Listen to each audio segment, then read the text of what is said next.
गुरुर्मूर्ति पूजामूलं गुरुपदम्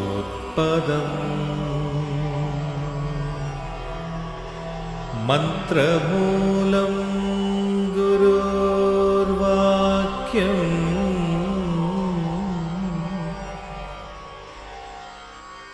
मोक्षमूलं गुरुर्कृपा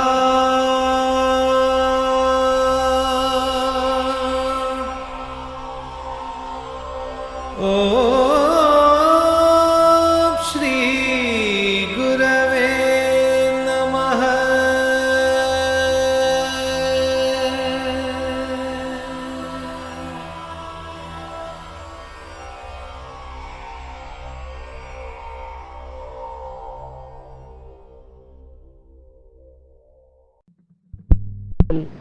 Approach to the facts of life is quite natural. It is not that it is a sin. To be a natural human being, to be a natural human being is not a sin, it is nature. The crow is black, nothing wrong with it, it is nature. Human mind has to keep moving forward and back and forth in search of some happiness. It is quite natural. But when we want to attain something beyond this happiness of human life, there all the mutually opposite directions of thoughts, they have to be neutralized. So people have said, take refuge in God, think of God, take the name of God, think of Him, think of His eternity, think of His all-pervasive nature, think of His stability in spite of the moving world, creation in Him. So your life should be like creation in God, inside of your consciousness. You be stable. But is it all just theory or is it possible? Yes, it is possible. We all must have this goal in life. Take refuge in God and also take the help of God and go with a determination to achieve that kind of a peace. Well, in the process, call it Brahmajnana or Moksha, what you like. There's a lot of language is there in the books, but stability itself is release from bondage. It is not like a insensitive rock consciousness. Rock is there stable, but it has no consciousness. Rain and shine, it is getting eroded season after season, mixing with the earth, becoming sand and earth in due course. It's in the process of destruction, of which it is not aware because it has no consciousness. A human being is a dynamic living thing, has no limit to his mind or consciousness. Consciousness can pervade the whole world, and there is no limit to the achievements that can be reached by human being. So far as stability is concerned, is comparable to a rock. When dynamism is concerned, he is like God. For example, we have the story of Ahalya. We all are told that Gautama Maharshi cursed Ahalya to become a stone. But the truth is, when she was not able to tolerate her own pollution, she is the purest human being on the earth, created only by God, not by any parents. So purity itself she was. But any kind of a pollution in her, that was too much for her to put up with. Maharshi Gautama gave her a boon, right? You start your penance, do tapas. Tapas will purify you. But tapas can be interrupted by the human body, sleep, pains of body, hunger, sleep. I will give you a rock-like body with your consciousness intact inside of that rocky body. So she was physically stabilized, fossilized, frozen to a stone-like condition, with her inner consciousness very much intact. So she was not suffering from her own body. She was independent of her body, and then she did tapas. That tapas till the God himself walked to her in human form and touched her. That's a great boon. See, in a way, when we think our physical human life that we are going through is not really worth it ultimately in the ultimate analysis. Neither are we achieving anything, nor are we satisfied with any achievements. The common man is fighting with his negative forces or disadvantages and misfortunes. The so-called fortunate man is quite well off with himself. The farmer is fighting against a negative thing, the latter is fighting for higher achievements. Both are states of restlessness. We have to get out of this. So, in a way, the boon that Gautama had given to that great holy woman, you should get it from the God by asking for it. So that it is not body consciousness, it is not the consciousness of the surroundings that alone is worrying us. How can you say this? Only in body conscious state we are worrying these things. Take the condition of dream. In dream our ambitions sometimes we chase our ambitions. They elude us. They run away from us, we chase them. And in dream we find that our chase has been successful. I was able to get hold of my ambitions and then realize them. I felt in great bliss.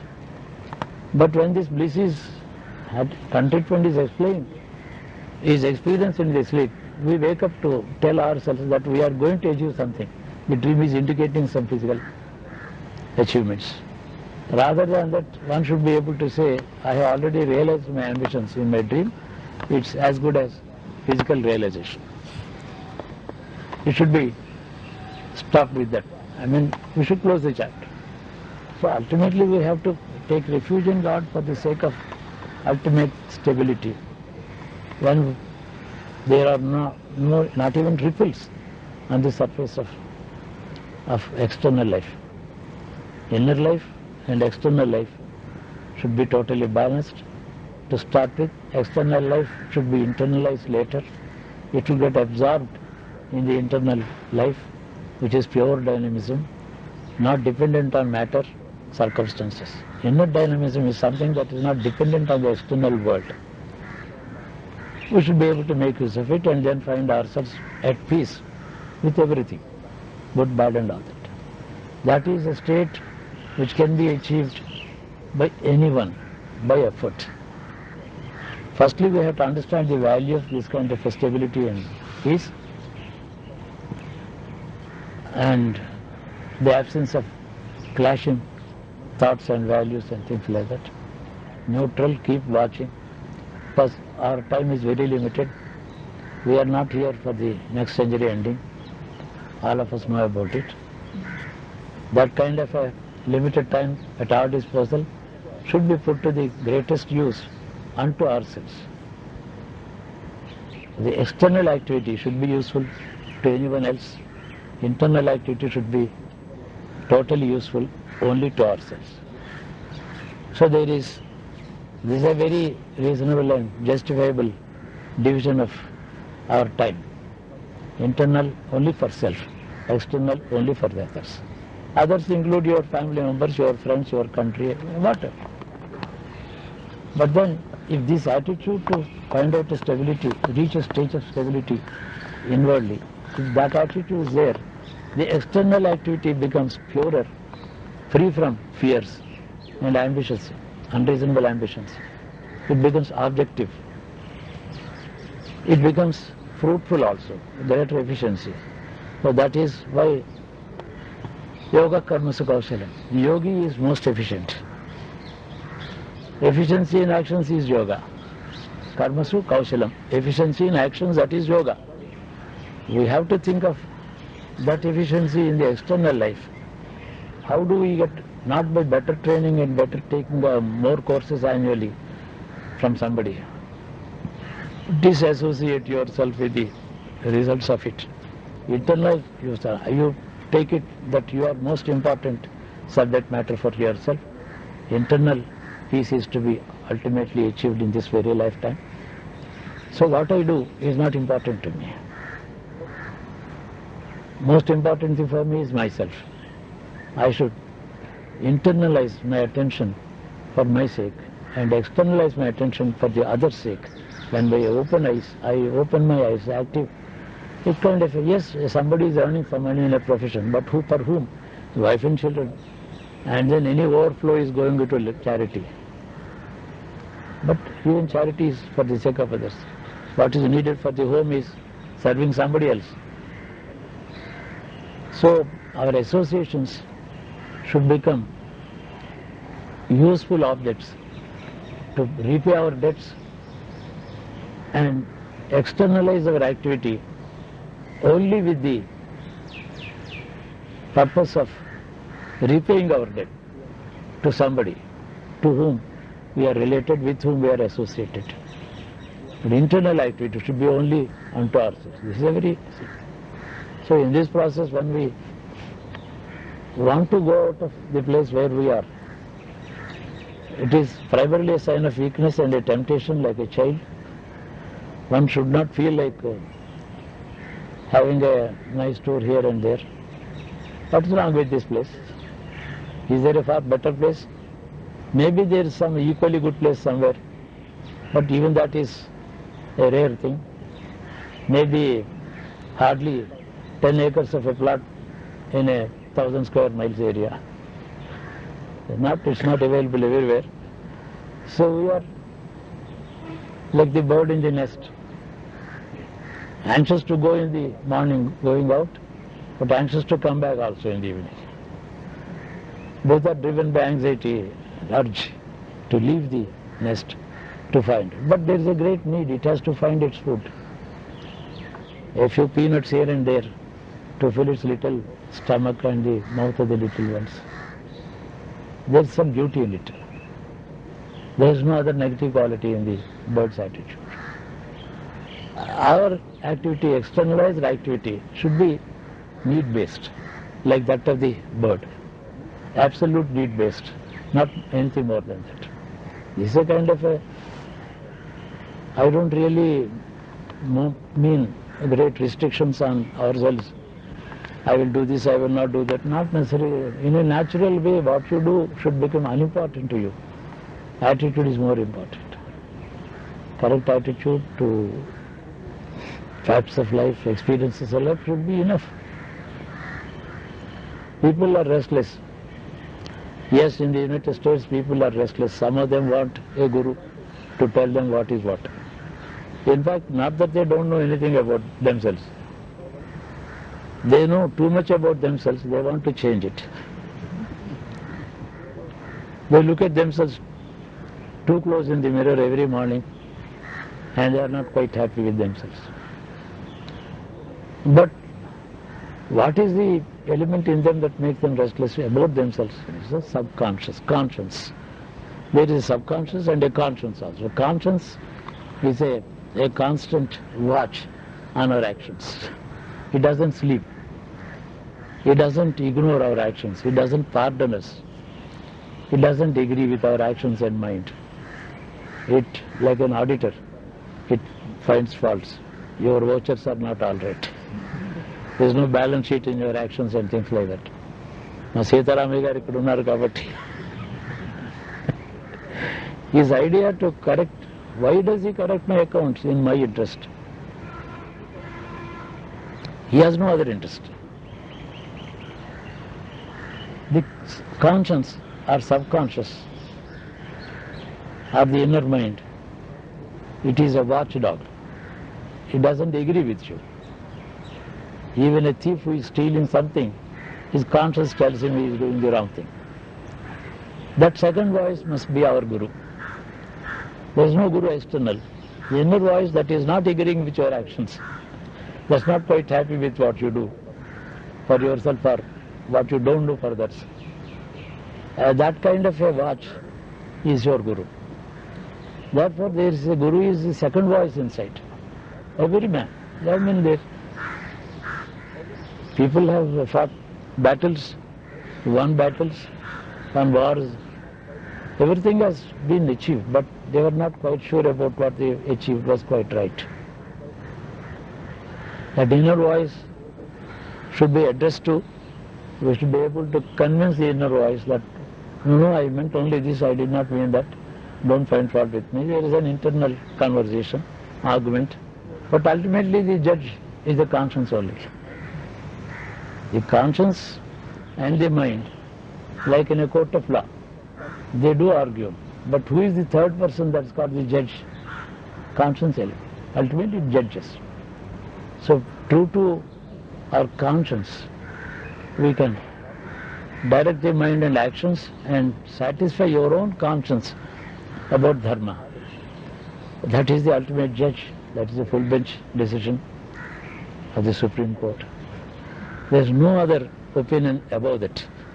Conscience is ultimate. But then we sometimes say, yes, there are people, criminals, are people on the warpath against the government or the people or law of the land or whatever it is. But they don't have any time to listen to their conscience. They are too active. Engrossed in their activity and plan of action, they don't have any time to listen to their subconscious or conscience. Once they are able to, that happens, the conscience becomes stronger as the body becomes weaker. Which is why most of the revolutionaries become peace-loving at the age of 70.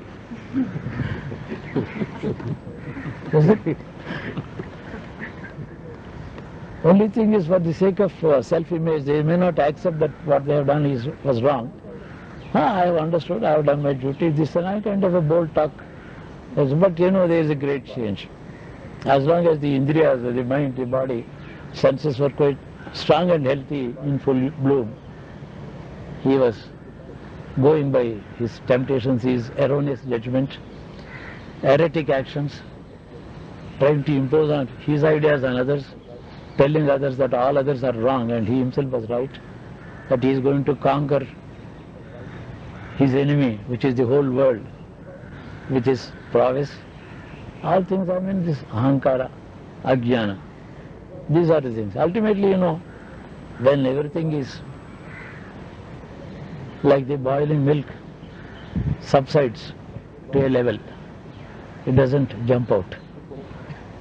It keeps boiling till kova is made, all the water content is solidified. That kind of a change occurs in every human life.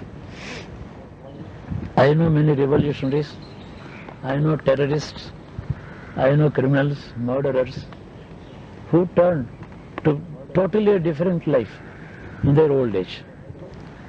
The law of the land may not pardon them, but the Guru has to pardon them.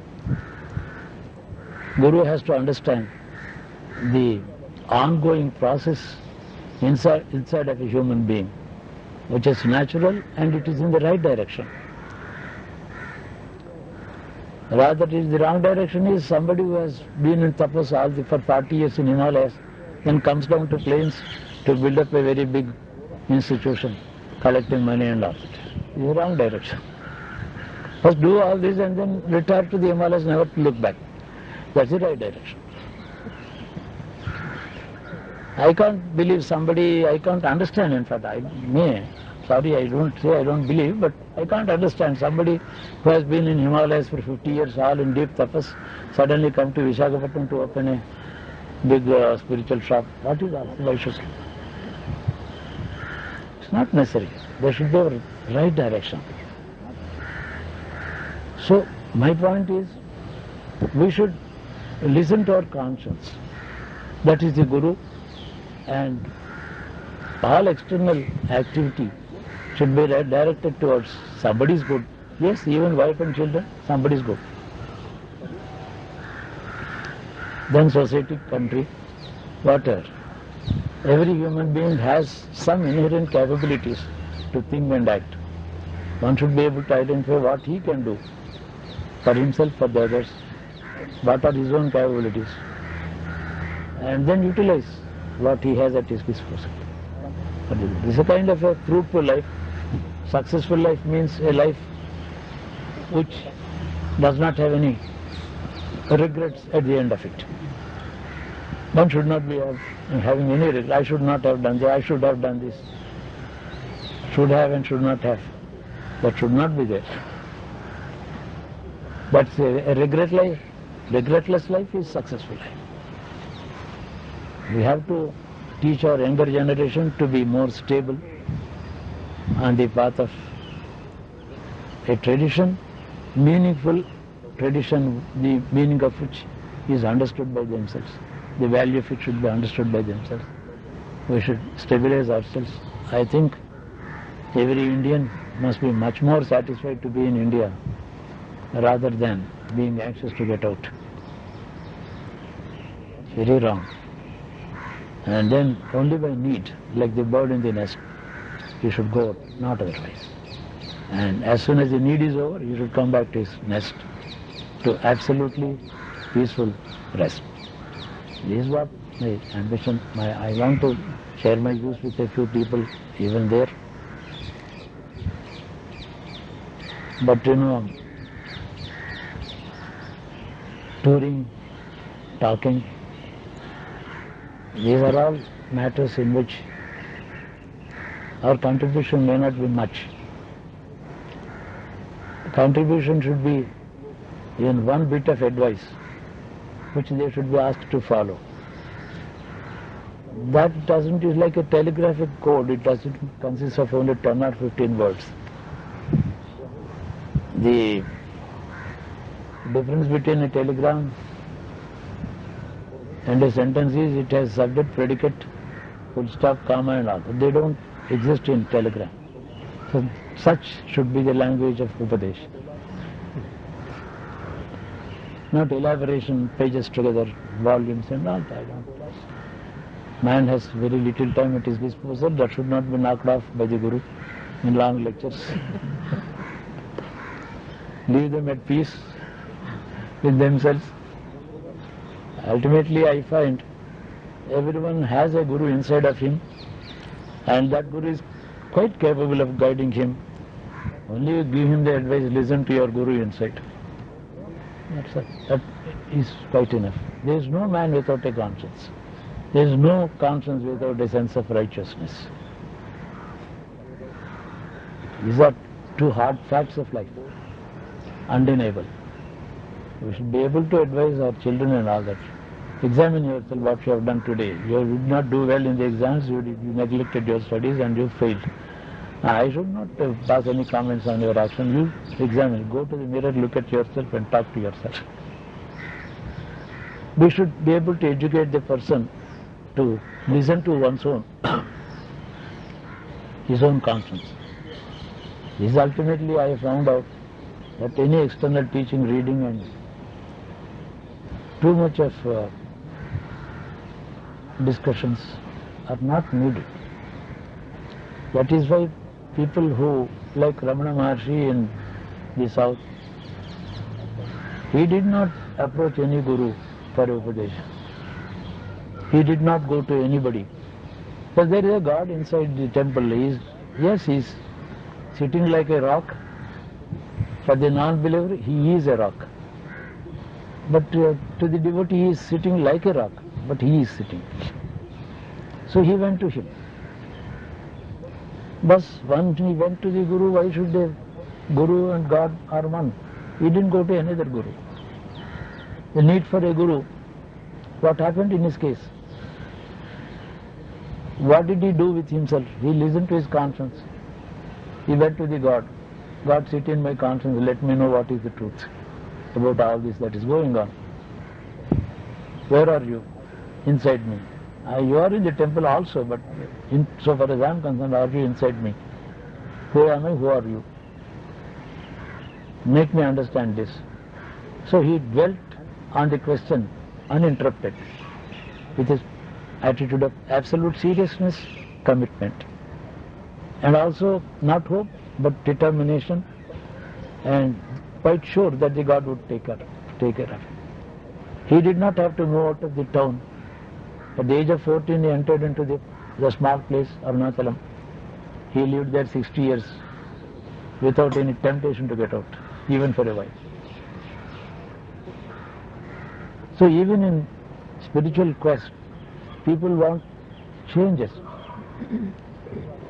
Many cases are there. My aunt was a very renounced lady. She had children. One day she thought of taking the path of Krishna through the Gaudiya Math. She asked for the permission from the elders in the house to go to Mayapuri.